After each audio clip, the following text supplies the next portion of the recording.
আজকে সকালবেলায় দেখো আমার আঙুলটা কেটে নিয়ে বসে আছি। বিপদগুলো যদি বলে কয়ে আসতো আমাদের সবার অনেকটাই সুবিধা হতো, তাই না? তাহলে আমরা সেই জায়গায় যেতাম না বা সেই কাজটা করতাম না। তো যাই হোক, অত কথা না বলে ভিডিওটা শুরু করা যাক। তো এক কাকিমা আমাকে কমেন্ট করেছে আমি শুধু নাকি রিলস বানাই আর ঘুরেই বেড়াই।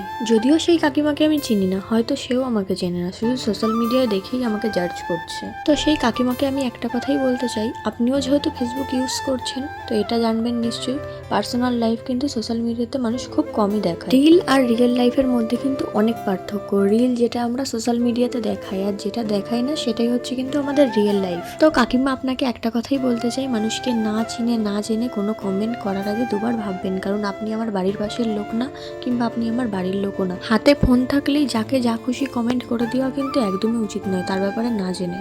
আপনার কমেন্টটা কিন্তু আমি স্ক্রিনে দেখাতে পারতাম কিংবা আপনার নাম মেনশন করতে পারতাম, বাট না, একদমই করলাম না সেটা। কারণ ওই একটাই, তাহলে আপনার আর আমার মধ্যে কোনো পার্থক্য থাকতো না। তো ছোট থেকেই জানো তো মাকে দেখেছি অনেকটা স্ট্রাগল করতে।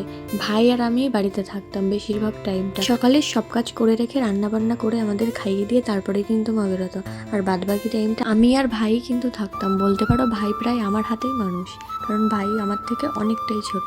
ভাইকে আমারই মানুষ করতে হয়েছে। মার পরে সেই কিন্তু একমাত্র ব্যক্তি দিদি যে সবটা সামলাতে পারে।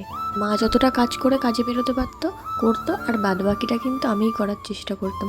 ওই বলতে পারো নিজেরও কিছুটা ইচ্ছা ছিল, সেই জন্য কিন্তু ছোট থেকে অনেক কাজ শিখেছি। হয়তো একদিনে শিখিনি, কিন্তু শিখেছি। কিছুটা নিজেরও ইচ্ছা ছিল। আমার জানো তো ছোট থেকে অনেক রান্না করতে ভালো লাগতো, আর এখন এমন কাজ শিখে গেছি, আমার মাও মাঝে মাঝে বলে যে তুই আমার থেকে বেশি কাজ করতে পারিস, আর তুমি যদি আমার বাড়িতে 20 জন লোক পাঠাও আমি 20 জনকে রান্না করে খাইয়ে পাঠিয়ে দিতে পারবো বাড়িতে। যতটা পারে মা ঘরের সবটা সামলায়, তারপরের টুকু কিন্তু আমি আর ভাই মিলেঝুলি করি। তো সকালবেলা দেখো আজকে বাসনটা আমি ধুচ্ছিলাম, ধুতে ধুতে প্রেশার কুকারের ঢাকনাটা বাজতে গিয়ে আমার হাত দিয়ে রক্ত বেরিয়ে গেছিলো। সকালের বাসি কাজটা মাই করে। আজকে মায়ের শরীরটা একটু খারাপ ছিল, সেই জন্য কিন্তু সকালের বাসনটা আমি ধুতে গেছিলাম। তো এখানে দেখো বাসন ধোয়া হয়ে গেছে, সবটা গুছিয়ে নিচ্ছি। এই যে দুটো কেটে রাখা আছে, একটাই বাসন মানে বাটি ফাটি রাখি, আরেকটাই রাখি থালাগুলো। তো যাই হোক, এই কাপড়টা দিয়ে ঢেকে দিই, নইলে জানো তো ইঁদুর ফিঁদুর ঢোকে। আর দেখো লাস্টে আমি স্নান করে পুরো ভিজে গেছি। ভিডিওর মাধ্যমে আশা করবো কাকিমা আপনি আপনার প্রশ্নের সব উত্তরগুলো পেয়ে গেছেন। বাড়ির মোটামুটি সবই কাজ কিন্তু আমি